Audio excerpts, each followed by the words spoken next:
Action! Well, now, we're back in the saddle. It occurs to me that I look at my old syllabus. I haven't been particularly paying attention to our timetable. So I'm going to jump on this right now. In one of my previous videos, I discussed the whole concept of art for art's sake versus art for life's sake, or what I personally call artistic urgency. I mentioned in one of my videos that we natives and other writers of color find the concept of art for art's sake to be odious. What does that even mean? Well, let me explain.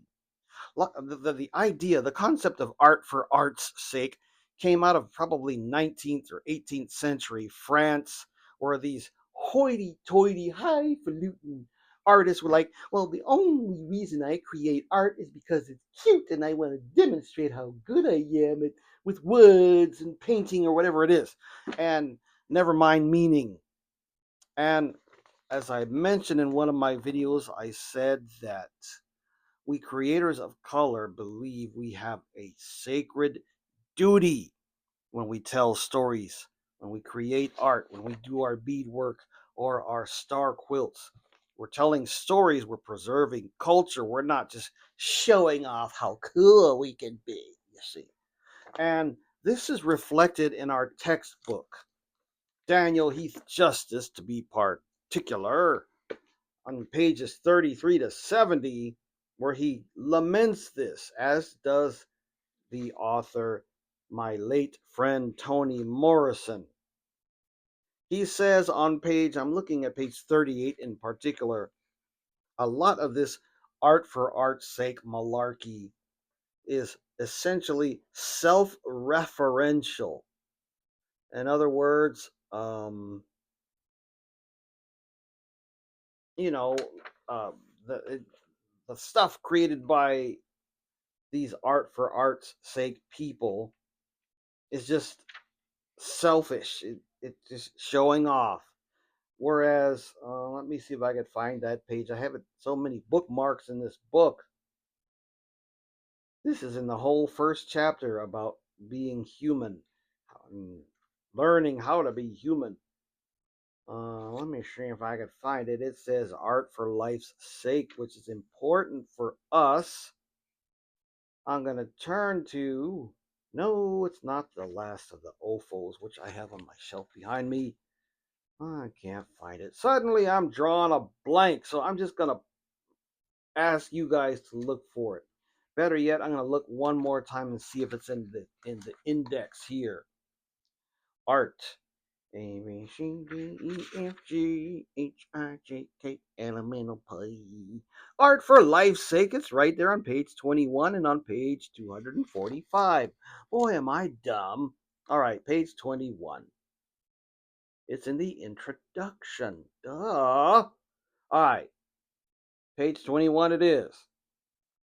Says here, many critics, literature is about the alphabetic text with particular aesthetic qualities, a form of art that exists independent of social usefulness or value beyond particularly elevated notions of beauty, the idea of art for art's sake. Once a revolutionary artistic call to arms amidst the suffocating moralizing late 19th century and early 20th centuries of Oscar Wilde and his decadent contemporaries, today that philosophy seems to be encountered more often as an ostensibly high-minded stance for those privileged enough to be dissatisfied and politically disengaged.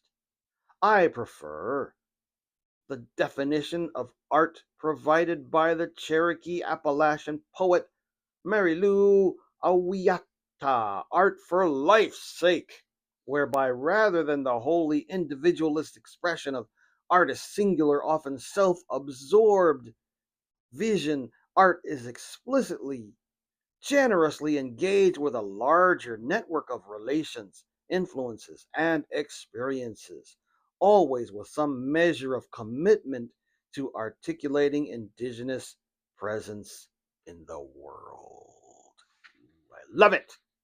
Boy, I could sit here and go crazy with this stuff, but I do want to refer you to this whole chapter. We got to finish it out. How do we learn to be human? We're behind schedule because I'm supposed to be jumping over to this next section, which is entitled, what is it called? How do we learn to behave as good relatives? This is on page, I lost it. There it is, page 71. How do we behave as good relatives? I'm going to share a little bit. I know that I'm always fussing about teachers who read to their students, but I realize if you're as ADHD as I am and wiggle worm, as my parents always say about, oh, Victor, you're such a wiggle worm, sit in church and we'll be sitting on the bleachers, the pews, and I'll be wiggling. And because I wiggle so hard, everybody, all the other worshipers are also bouncing in their seats because I'm wiggling so much. Oh, never mind. We got to stay focused though. So that's one reason why Singingeagle is finally capitulating and reading to his students. Not because he wants to be boring, but because he wants to help those of you who are also afflicted and enjoy, or maybe not enjoy, your wonderful ADHD. I remember somebody wrote, Professor Singingeagle suffers from ADHD. No! I enjoy every minute of it. But never mind, we gotta stay focused. Right, page 71. How do we behave as good relatives? In the old days, it was said that the shining fish would come up from the water just to partake of our faces as we washed. The wind played a song in the reeds just to draw us near. The whole world loved the human people. Now it pulls away from us and hides. In the old days, when we were beautiful and agile, we asked the animals to lay down their lives for us, and in turn, we offered them our kinship, our respect, our words in the next world over from here, our kind treatment. In the old days, it was said that we were humans. What people believe falsely is that this can no longer be so. Next page. In This is the Story, Okanagan writer and language teacher Jeanette Armstrong introduces us to Coyote, the Okanagan trickster transformer who returns to the land of the people after a long absence in full expectations of a reunion, a celebratory salmon dinner, only to find that the once teeming rivers have been dammed. The salmon no longer run in clear waters, and he's been forgotten. What's worse, the people have changed.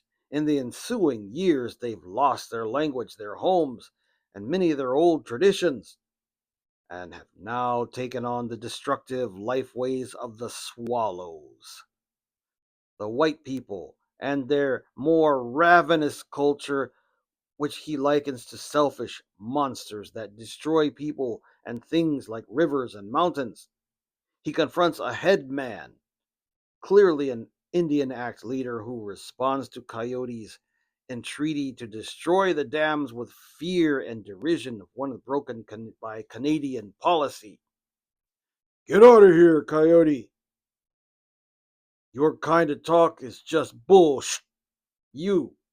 If you stay, then say them things, the people will get all riled up and they might start to raise hell.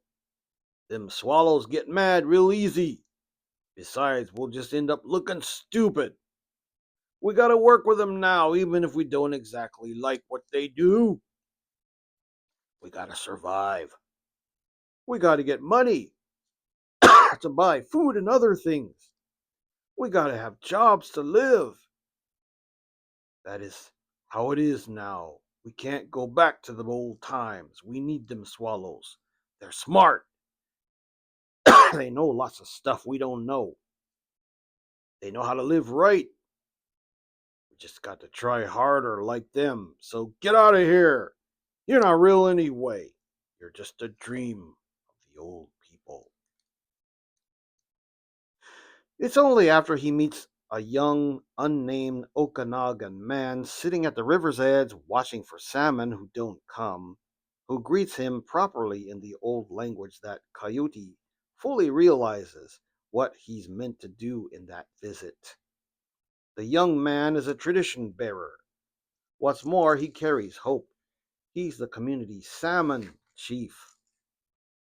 And though it's been 3 generations since salmon were seen in the river, and although he's held on to this faint hope while most of his community have given up, he continues to honor his obligations. Coyote has grown despondent about the people and their lives, but this young salmon chief rekindles his love and sparks his purpose. And he announces to Tommy, the man's elder and teacher, I'm going to ask you to get the people together. The ones who can hear. Tell them I'm back. You know all of them. I'm going to break the dams. I'm hungry, and that young one at the river has waited long enough. All my children will eat salmon again. At that moment, Coyote shakes his staff, and the ground trembles in response. What is it to become and live as good relatives? This seems a simple question. Both the good and the relative are far more complicated as we consider them more closely. Both center around the idea of kinship and how it's realized in the world as well as in our imaginations. Coyote isn't just a powerful transformer spirit with the power to disrupt the world. He's a relative of the Okanagan people, one who has responsibilities, just as they have duties and commitments to him. Armstrong's story insists not simply on the fact that they're relatives, but that their relationship requires commitment and enacted obligations. The question of being a good relative itself presumes active and meaningful engagement. Relationships aren't just static roles or states of being, but lived relationships. Coyote's absence is in part why the people have come to this difficult state.